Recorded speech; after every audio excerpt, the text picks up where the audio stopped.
बहुत अरसा पहले एक राजा और रानी को एक पुत्र जन्मा, जिसके लिए वो बहुत अरसे से तरस रहे थे। इसने राज्य में अत्यधिक खुशियां ला दी, क्योंकि अंत में उन्हें सिंहासन के लिए एक उत्तराधिकारी मिल गया। बच्चे का नाम रखा गया इनारोस और हर एक के लिए एक शानदार भोज का प्रबंध किया गया। राजा ने परी गॉड मदर को बुलाया, वो इस अवसर को आशीष दे।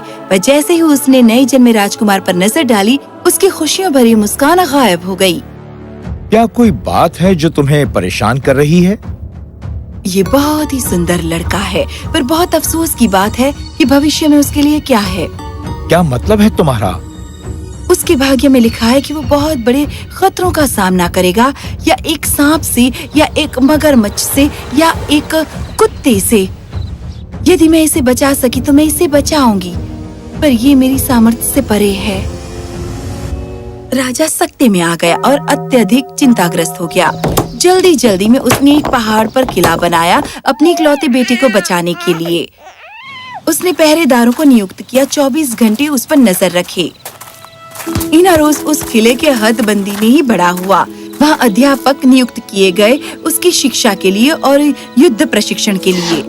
केवल एकमात्र संबंध जो उसका बाहर के संसार के साथ था, वो था उन बड़ी बड़ी महल की खिड़कियों से, जिनसे राज्य को देखा जा सकता था। एक दिन इनारोस ने खिड़की से देखा एक कुत्ते के पिल्ले को खेलते हुए और पहरेदारों से कहा कि उसे उसके लिए लाएं। वो पपी कितना प्यारा है, जाओ लेकर आओ मेरे लिए। पहरेदार उलझन में पड़ गया, क्योंकि इनारोस के भाग्य के बारे में जानता था, पर वो राजकुमार की आज्ञा का उल्लंघन नहीं करना चाहता था। तो वो राजा के पास गया। एक कुत्ता? क्या तुम्हें भविष्यवाणी का पता नहीं? या तो वो एक सांप होगा, मगरमच्छ होगा, या कुत्ता होगा जो उसे मारेगा। जब राजा पहरेदार को डांटता रहा, इनारोस महल के फाटक से बाहर भाग गया उस नन्हे पपी के साथ खेलने के लिए। उसने पपी को लिया और दरबार के कक्ष में भागा हुआ आया। मान जाइए पिताजी, मैं वादा करता हूँ इसका अच्छे से ध्यान रखूंगा। कृपया मुझे इसे पालने दीजिए। पपी के साथ उसे हंसते खेलते देखकर राजा ने फैसला किया कि वो उसे रहने देगा। ओह धन्यवाद पिताजी। मैं तुम्हारा नाम रखूंगा फ्लफी। हम दोनों हमेशा के लिए दोस्त रहेंगे। कई दिन गुजर गए और उसके बाद साल, और इनारोस बड़ा हुआ एक बहुत ही सुंदर नौजवान के रूप में। पर वो हमेशा तरसता रहा बाहर की दुनिया की खोज करने के लिए। पिताजी, आप मुझे इस महल में क्यों बंद करके रखते हैं? तुम उन खतरों से वाकिफ नहीं हो जो इस बाहर की दुनिया में भरे पड़े हैं। मैं उस भविष्यवाणी से वाकिफ हूँ, पर फ्लफी और मेरी तरफ देखिए, हम जुदा नहीं किए जा सकते हैं। क्या आप नहीं सोचते कि कम से कम भविष्यवाणी का एक हिस्सा तो गलत हुआ है? और अगर मुझे एक अच्छा राजा बनना है तो मुझे जानना होगा कि संसार में चारों तरफ क्या हो रहा है। ठीक है, फिर मैं तुम्हें नहीं रोकूंगा। जाओ और संसार को खोजो, पर मेरे बेटे सावधान रहना, अपना ख्याल रखना। हाँ ठीक है, धन्यवाद पिताजी, मैं सावधान रहूंगा। अगले दिन इनारोस और फ्लफी एक दूसरे के राज्य की तरफ जहाज से निकल पड़े। अपनी यात्रा के दौरान उन्हें एक बहुत ही जोरदार तूफानी बारिश का सामना करना पड़ा। जहाज का बादवान टूट गया और जहाज पर सवार यात्रियों का संतुलन बिगड़ गया और उनमें से कुछ लुढ़क कर समुद्र में गिर गए। फ्लफी कहीं नजर नहीं आ रहा था। इससे इनारोस बहुत चिंतित हो गया। फ्लफी, फ्लफी, तुम कहाँ हो? कहाँ हो तुम?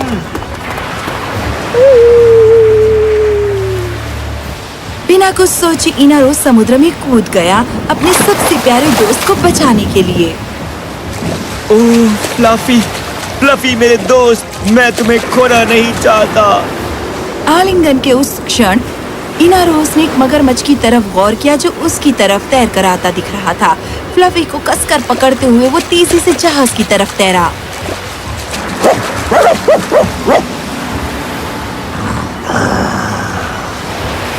अचानक मगरमच्छ डरा हुआ लगा और तुरंत वो वापस समुद्र में छलांग लगाकर चला गया। इनारोस हैरान था और जब वो मुड़ा तो उसने देखा कि एक बहुत ही सुंदर लड़की हाथ में धनुष बाण लिए जहाज पर खड़ी थी। जल्दी जहाज पर चढ़ जाओ। शुक्रिया। क्या किसी ने तुम्हें बताया नहीं कि तूफानी बारिश में तुम्हें तैरना नहीं चाहिए? धन्यवाद, तुमने न सिर्फ मेरी जान बचाई बल्कि मेरे दोस्त की भी जान बचाई। क्या मैं जान सकता हूँ कि तुम्हारा नाम क्या है? मैं एलिना हूँ, एलाबामा राज्य की राजकुमारी। हाँ, तो एक राजकुमारी इस जहाज पर क्यों है जिसमें साधारण लोग भरे हुए हैं? मैं पूरे संसार को खोजना चाहती हूँ, पर मेरे पिता चाहते थे कि मैं एक योग्य राजकुमार से विवाह कर लूँ, तो मैंने फैसला किया कि मैं एक यात्रा पर निकल पड़ूं इससे पहले कि मेरे भाग्य को मोहर बंद कर दिया जाए। इनारोस उसकी बहादुरी से बहुत प्रभावित हुआ। तुम मुझे बताओ कि तुम यहाँ क्यों आए हो? मैं हूँ इनरोस। मैं एक व्यापारी हूँ, बस कुछ कारोबार करने जा रहा हूँ। तो इस तरह दोनों पूरी यात्रा भर एक दूसरे से बातें करते रहे। जहाज एलाबामा पहुंचा, जहां एलिना और इनारोस उतरे और उनके पीछे फ्लफी। राजा और उसकी सेना इंतजार कर रहे थे एलिना को वापस महल में ले जाने के लिए। उसके साथ एक अजनबी को देखकर उन्होंने इनारोस को गिरफ्तार कर लिया। नहीं, उसे जाने दो, उसने कुछ नहीं किया। तुम कौन हो अजनबी, और तुम्हारा मेरी बेटी के साथ क्या काम है? ये देखते हुए कि वो अब और झूठ नहीं बोल सकता, इनारोस को अपनी सच्ची पहचान प्रकट करनी पड़ी। उसने एलिना से शादी करने की अपनी इच्छा भी जताई, और ये कि यदि वो इसे स्वीकार करेंगे। ओ, मुझे क्षमा करना प्यारे राजकुमार। पहरेदारों, उसकी बेड़ियां तुरंत उतारो और हमारे महल में सर्वोत्तम कमरा दो। तुम अवश्य थक गए हो। तुम स्नान करके हमारे साथ रात्रि भोजन में शामिल हो। जब उन्होंने खाया और बातें की, राजा इनारोस को पसंद करने लगा और विवाह की योजना बनाने के लिए बुलाया। दोनों राजा और रानी विवाह बंधन के लिए एक दूसरे से मिले।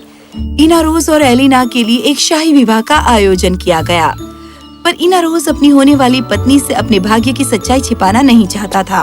क्या हुआ इनारोस? तुमने मुझे यहाँ क्यों बुलाया है? हमारे विवाह के वचन को स्वीकारने से 2 घंटे पहले। क्या सब कुछ ठीक है? क्या तुम शादी से खुश नहीं हो?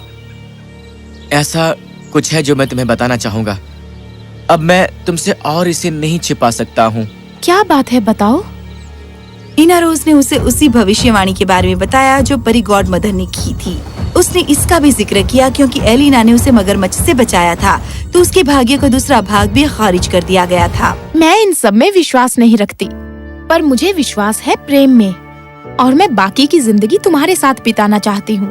हमें भविष्य में जिन भी बाधाओं का सामना करना पड़े, हम इससे मिलकर लड़ेंगे, और मैं वहाँ हमेशा रहूंगी तुम्हारी सुरक्षा के लिए। और मैं तुमसे भी प्रेम करती हूँ। और उनका विवाह हो गया और राजा ने हर्षोल्लास और धूमधाम से जश्न मनाया। ओह, वो इतनी सुंदर है। वो इतने प्यारे अच्छे दंपति लगते हैं। राजकुमार और राजकुमारी दीर्घायु हो। मिलकर एलिना और इनारोस ने जनता की भलाई के लिए अपना जीवन समर्पित कर दिया। राज्य के लोग उन्हें बहुत ज्यादा प्रेम करते हैं कि उनकी नए राजा और रानी के रूप में ताजपोशी की गई। राजकुमार दीर्घायु हो। एक रात जब इनारोस और एलिना सो रहे थे, उसने गौर किया कि कोई चीज छाया में सरक रही थी, धीरे धीरे उसके पति की ओर रेंग रही थी। जब वो नजदीक पहुंची तो उसने गौर किया कि वो एक सांप था। आहा, मैं इस दिन के आने का इंतजार कर रही थी। एलिना ने सांप के आगे दूध का प्याला रखा। वो दूध की तरफ उछला और जल्दी ही पी गया। अंतिम बूंद खत्म कर लेने के बाद वो सो गया।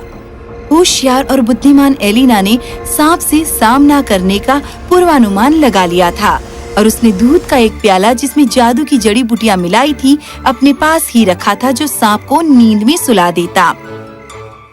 और फिर उसने पहरेदारों को आज्ञा दी कि वो उसे ले जाए और उसे दलदल में फेंक दे मीलों दूर। इसलिए उसने हरा दिया था इनारोस का तीसरा और अंतिम दुर्भाग्य और उसे सारा समय बचाया अपनी बुद्धिमानी और अग्रिम सोच से। एलिना और इनारोस संसार में निकल पड़े अपनी खोजी यात्राओं पर एक साथ संसार को खोजने के लिए और हमेशा राजी खुशी रहे। मिलकर उन्होंने अपने बाधाओं और भयों पर विजय पाई और वो पहले से ज्यादा बहादुर थे।